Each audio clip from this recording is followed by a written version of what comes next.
Good evening, everyone. I was swiping left and right to try to see all of your faces. It's wonderful to be able to sit together like this.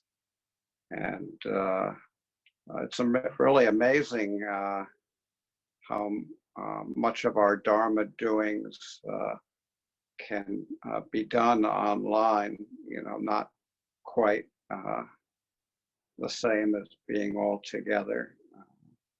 But still, there's a wonderful Sangha feeling in sitting with everyone online.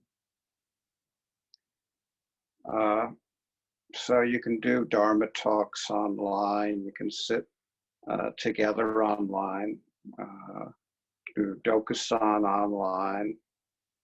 Liturgy is a little harder, and particularly the liturgy we would normally be doing tonight, because tonight would normally be, and when I signed up for this a couple of months ago, was scheduled to be a Fusatsu talk. And so I thought I would make the talk Fusatsu-ish, even though we can't do our full Fusatsu ceremony. And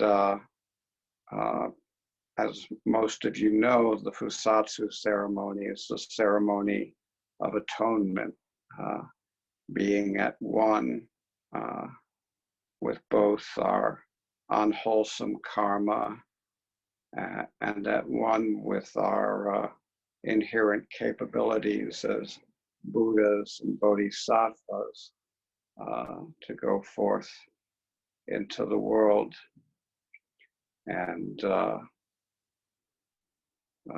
not so much create wholesome karma, but to be wholesome karma, to realize our lives in terms of saving all beings. That's the four vows. So if any of you have done the Fusatsu ceremony, and I see many of you have, judging by the faces, you know that the Fusatsu ceremony is very heavy on bowing, very heavy. I'm not quite sure how many full bows we do during Fusatsu, but it's more than 30. Someone probably has the number. So I thought I would talk first a little about bowing.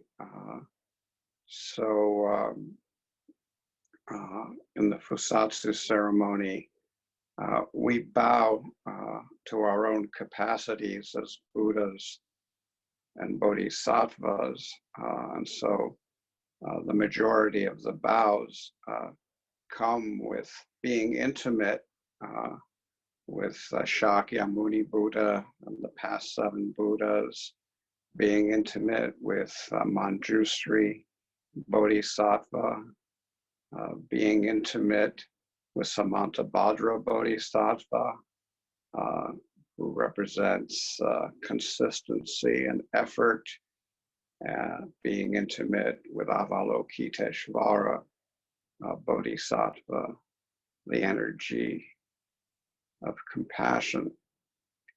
And we recite their names throughout the ceremony, and each time we say, I am one with, I am intimate with these various Buddha and Bodhisattva energies. And that's a good thing to say, but of course, language trips us up a little bit, just a little bit, because it gives us the idea that these energies are out there somewhere, and we're bowing to sort of let them in, to pour into us. But when we bow, they're really isn't any inside or outside. When we bow, we put our head down, and what's there? Well, just everything. There's just the bow. Really, when we bow to the Buddha, we are bowing to ourselves. We hear that over and over again. And, you know, we tend to think that in our sort of split off consciousness that, you know, we're turning back to ourselves as if we've ever left that particular hotel. But no, we're just allowing it all in. We're saying we're not going to be split off. There's nothing to be split off from. It's all here. Here it is. A whole shooting match, right? So how does it come about that we feel that these various Buddha and Bodhisattva energies are outside of ourself? How do we sort of get to the place where the world seems to be out there and I'm in here trying to be one with the world? Well, you know, in our zazen, we can see that rather easily. That's one of the wonderful things about our zazen. You know, we sit and we, you know, we notice that our brain is spitting out thoughts, and we notice the thoughts, and we come back. And when we come back, it's just like when we bow. We get out of the way and everything is there, right where it's been all along. What trips us up is there's some kind of magnetic quality to the thought stream. So our brain spits out the thoughts and we feel that someone is thinking the thoughts. You know, we don't think that way about our the insulin being produced by our pancreas. We don't attach to that and create a self out of it. But somehow the thought stream causes feelings of separation. So how does that work? Well, you know, in our zazen, there's a lot of stuff that is not problematic for us. You know, if we have our eyes 3/4 closed, we just see the wall and there's no particular effort involved, assuming our eyesight is okay. The wall is just there. Any sounds that we hear come to our ears quite naturally. No problem there. And so with all the other senses, if there's something to sense, it just kind of happens automatically that we sense it. No issue. And even our thoughts, we notice, come and go quite freely. As we sit, thoughts just arise without any particular effort on our parts. They just arise naturally, and we notice them and we let them go. So where does this feeling of a separate self come from? Why do we feel the need to atone, to be at one with? The problem comes up in that we have sort of a capacity of our thinking mind that wants to call balls and strikes, to make judgments on the various things. that are going on. So if we're having a peaceful sit, the judge, the umpire says, "Oh, that's mighty good. Let's have some more of that." And if our legs are killing us, or we're worried, feeling a lot of anxiety, "Oh, I got to let this go. Oh, I got to let this go." The umpire doesn't think that's such a great thing and tries to push it away. So this part of our minds is constantly engaged in grasping and aversion. We try to grasp the stuff that makes us feel good, feel good about ourselves, feel good about the world, feel good in our bodies, and we try to push away the stuff that causes us anxiety, causes us physical and emotional pain. We do all of that, and this sort of very busy, judgy aspect of our minds causes us, it's what creates the self. It's what the Buddha and the Four Noble Truths pointed to as the source of suffering, this constant grasping and aversion and passing judgment on life as it arises. Would that it were easy to say, "Oh, well, okay, well, I just won't do that." Well, that again is grasping after a particular state of mind that's supposed to correct this unfortunate situation. So trying to figure it out, trying to set some goal outside of our life as it's occurring and trying to move toward it, it just doesn't work very well, and just causes us to feel like an inadequate Buddhist practitioner on top of all our other woes and troubles and issues.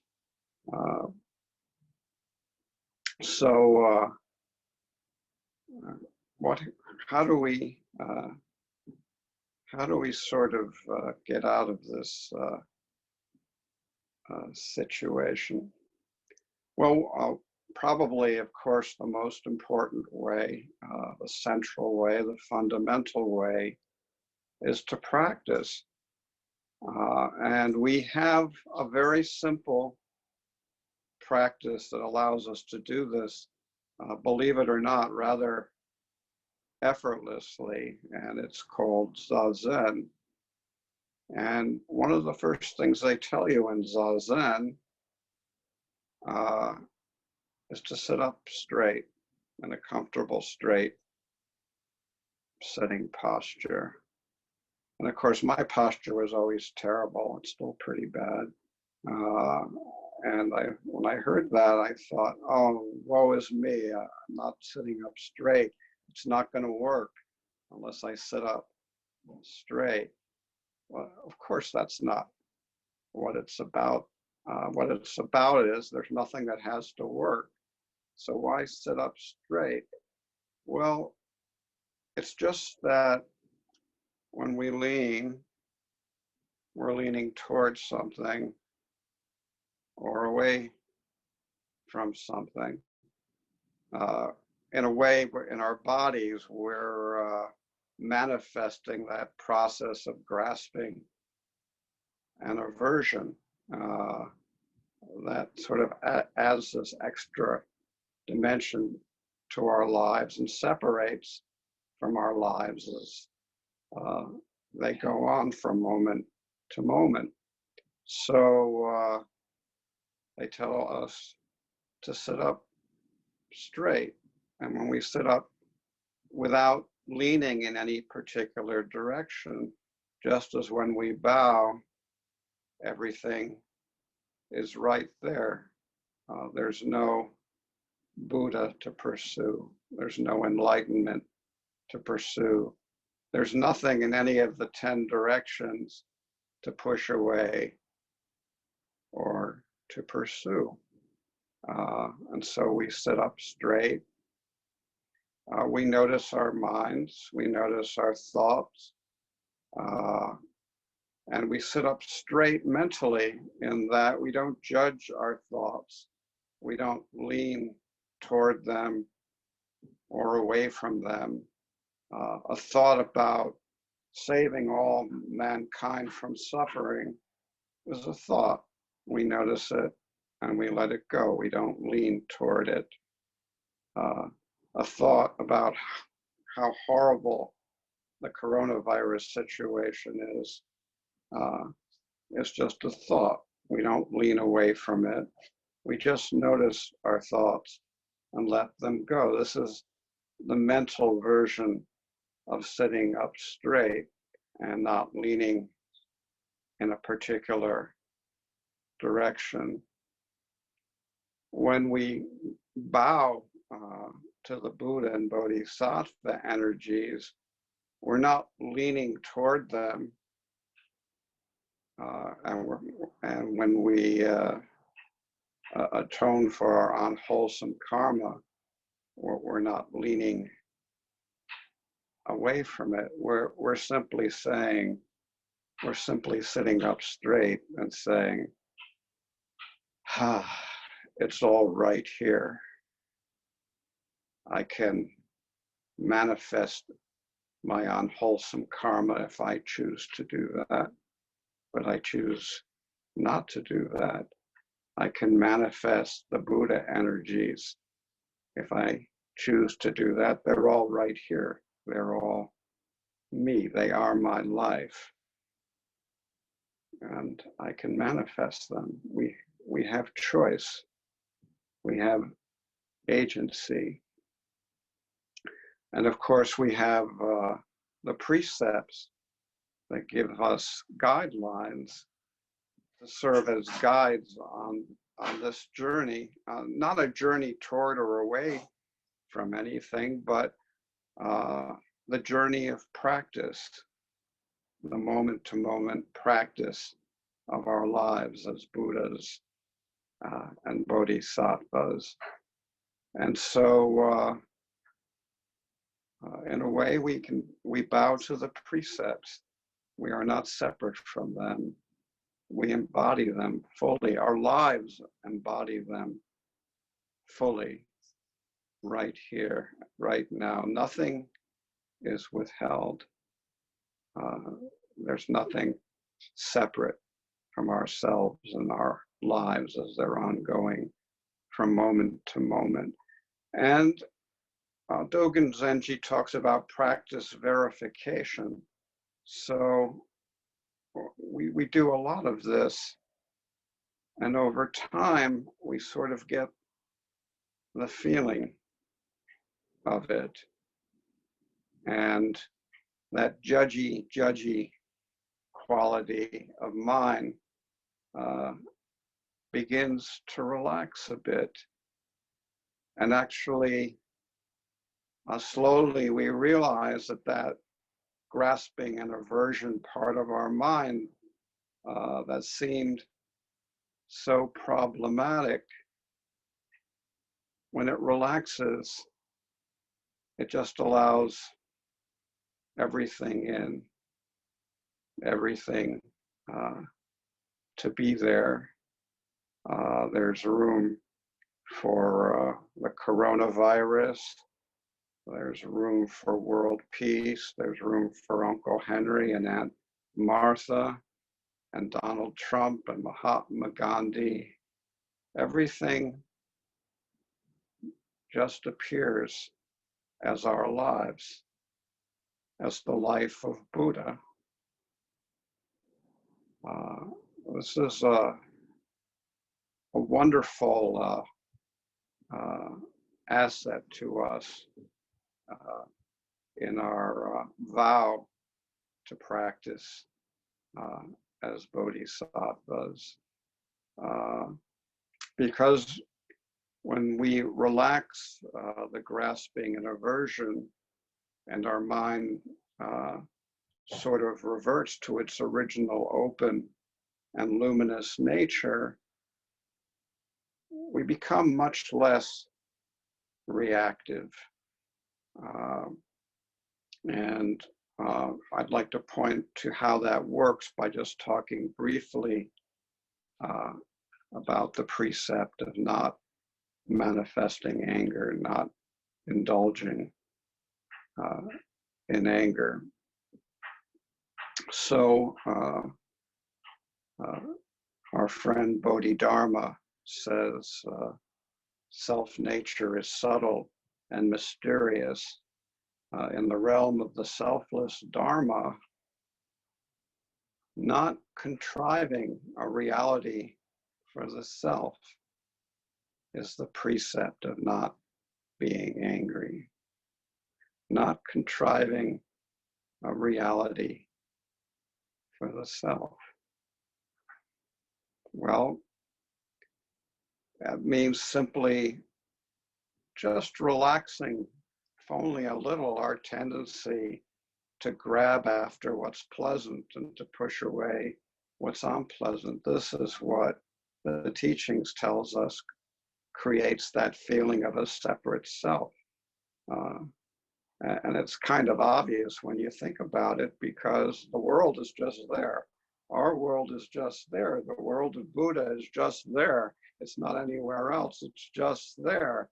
And by this and this and this and this, we feel that there's something we must grasp. There's something we must push away. And lo and behold, a self that's separate from the whole world appears, a self that's separate from Buddha, Dharma, and Sangha appears, just as a byproduct of the way we're using or misusing our minds, right?